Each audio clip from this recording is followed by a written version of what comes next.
Alors, aujourd'hui, je vais vous parler de la région de Koursk. Voilà. Oui, j'ai prévu à la base donc vous faire une vidéo mes courses. Voilà, donc j'allais faire des courses à supermarché, mais bon, je laisse ça pour demain. Aujourd'hui, je me dis bon, j'ai vu ce qui se passe dans le monde, ce serait bien de parler un peu d'actualité. Donc les actualités, c'est donc l'oblast de Koursk. Enfin, on aime bien dire Koursk parce que je veux dire, ça sonne un peu, je veux dire, sérieux.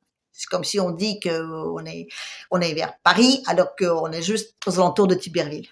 Non, j'ai rien contre Tiberville, c'est donc une ville lumière, mais enfin, je veux dire, vous voyez, ça n'a rien à voir. Oui, on peut parler de la région de Soudja. Voilà, Soudja, donc une ville magnifique aussi, je veux dire un peu comme Tiberville, de 2 ou 3 000 habitants, mais enfin, c'est pas grand-chose.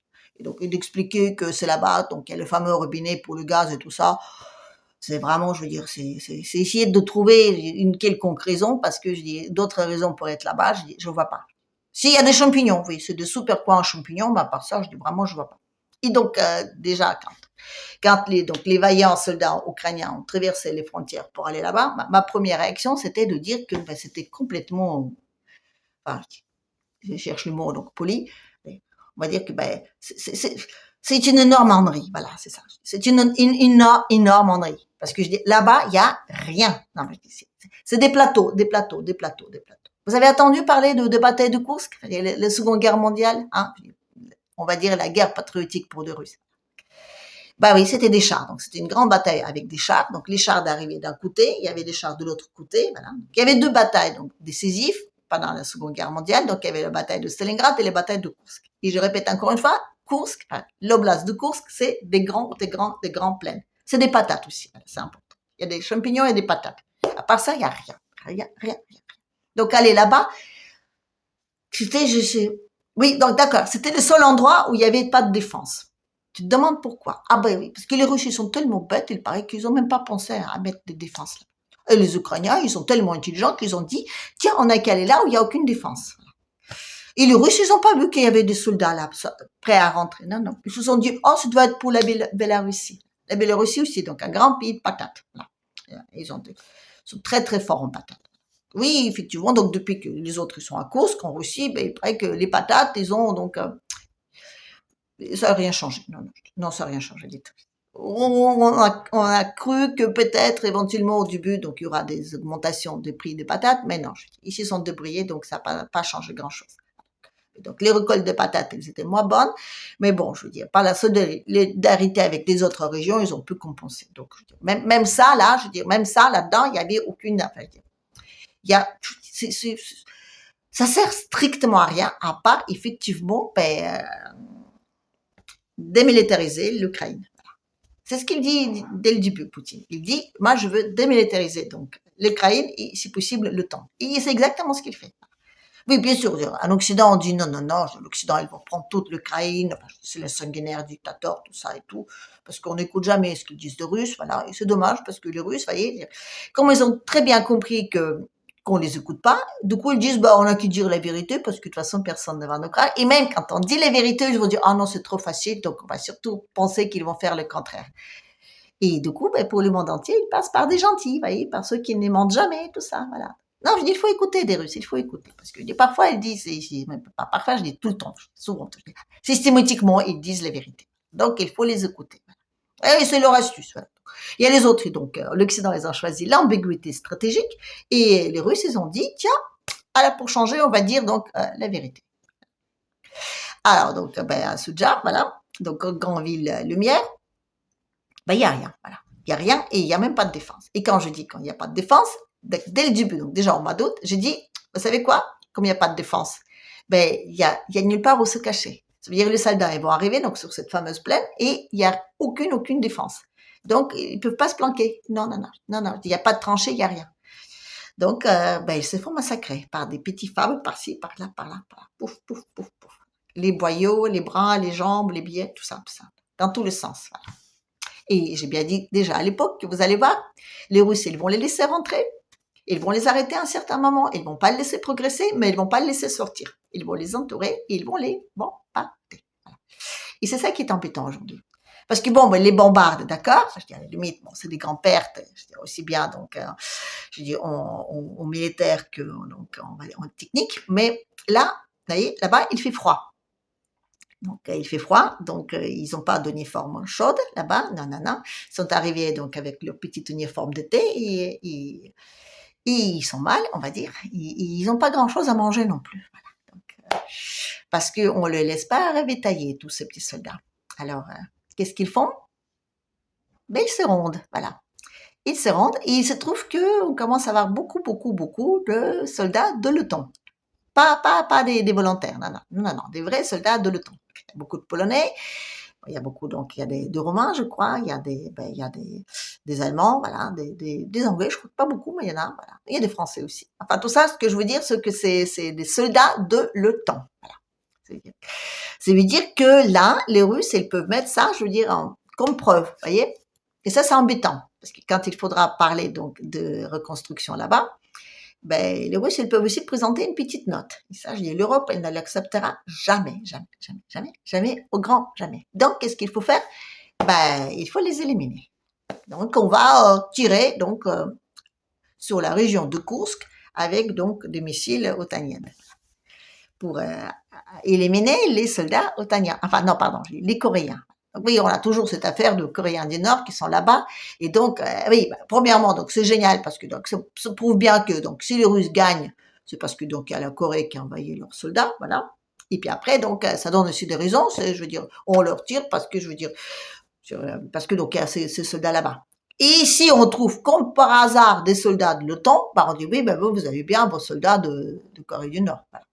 Il n'y a pas de soldats de Corée du Nord là-bas. Non, il n'y en a pas. Donc, je suis désolée, il n'y en a pas. Il n'y a aucune raison pour qu'il y soit. Qu'il y a des soldats, donc, de Corée du Nord, donc, sur le territoire russe, donc, dans les entraînements, oui, ça, c'est normal. Enfin, ils ont bien signé, donc, les accords militaires. Mais à Kursk, il n'y en a pas. Il n'y a aucune raison pour qu'ils y soient. Parce que, je veux dire, voyez, regardez bien. En Russie, là, donc, sur cette front, donc, on va dire, sur les lignes de front, ils ont engagé, allez, 700 000 soldats, voilà.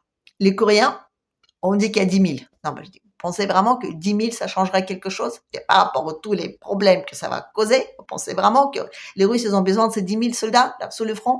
En plus, je veux dire, les mecs, ils parlent pas russe, donc il faut leur traduire. Donc, quand il faut donner des ordres, je veux dire, les mecs, ils ont froid. Non, mais il fait froid là-bas. Non, c'est vrai. L'Occident, il est mignon. Il veut toujours donc aller faire la guerre aux Russes, donc l'été, et il réalise pas que c'est grand comme territoire. Donc, forcément, à un moment donné, vous allez vous retrouver dans une période où vous allez vous geler. Donc, ils y pensent pas au damar, les mecs. Non, ils ne pensent pas aux chapkas, aux chaussettes chaudes, aux moufles, tout ça. Non. Donc, les mecs, ils se jettent. Et le froid, c'est horrible, c'est horrible, c'est horrible.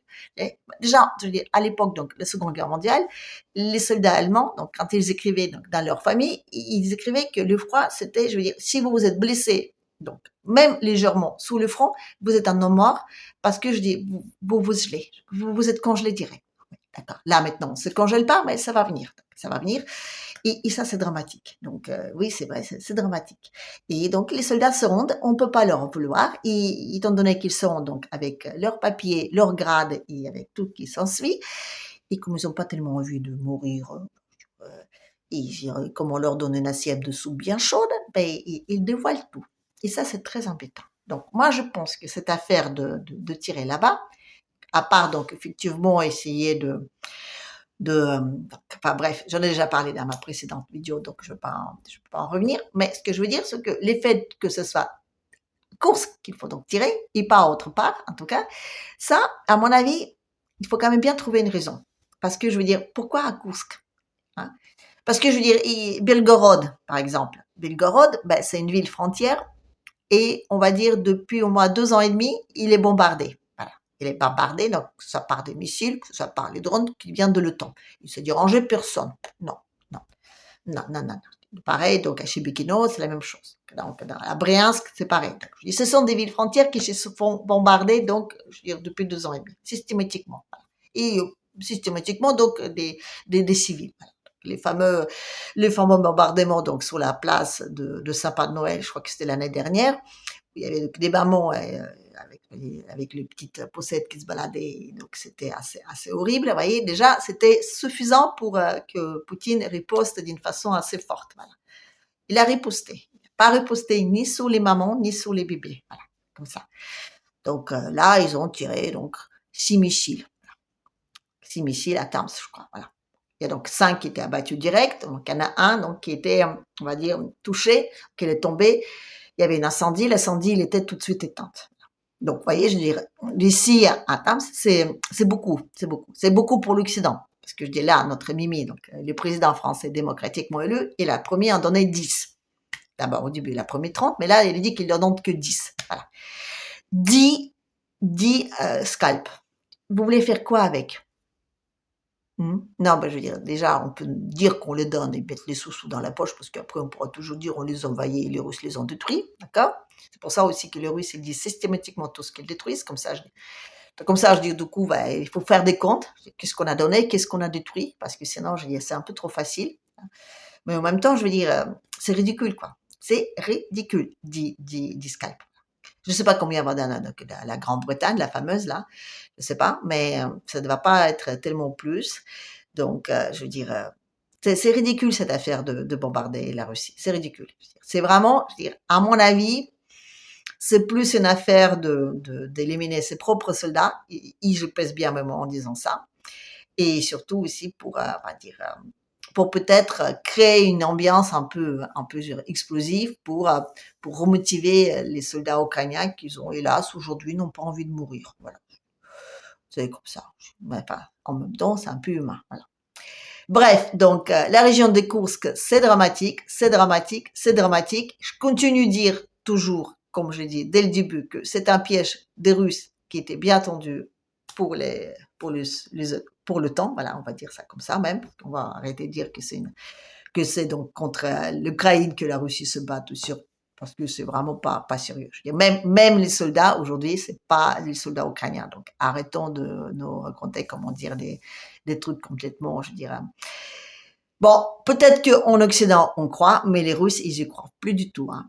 Plus du tout, du tout, du tout, parce que je dis les preuves à la clé, on sait très bien avec qui la Russie il mène aujourd'hui la bataille sur le territoire ukrainien comme sur le territoire russe. Donc je veux dire, arrêtons de se mentir à nous-mêmes parce que je veux dire, ce sera quand même peut-être un peu plus honnête. Voilà. Et après,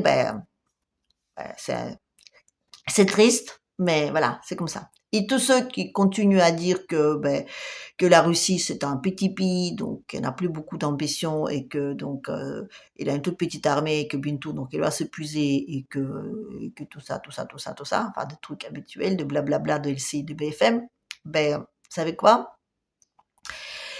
Je comprends votre, je veux dire, élan patriotique vers l'Ukraine, mais vous leur rendez vraiment pas, je veux dire, vraiment pas service. L'Ukraine aujourd'hui, il meurt, et plus on va continuer aller dans ce sens, plus il en restera quoi que ce soit. Et la Russie, aujourd'hui, il n'a pas envie d'envahir l'Ukraine. Non, non, non. Il va juste prendre donc des régions russophones et le reste, on va dire à l'Europe, démerdez-vous.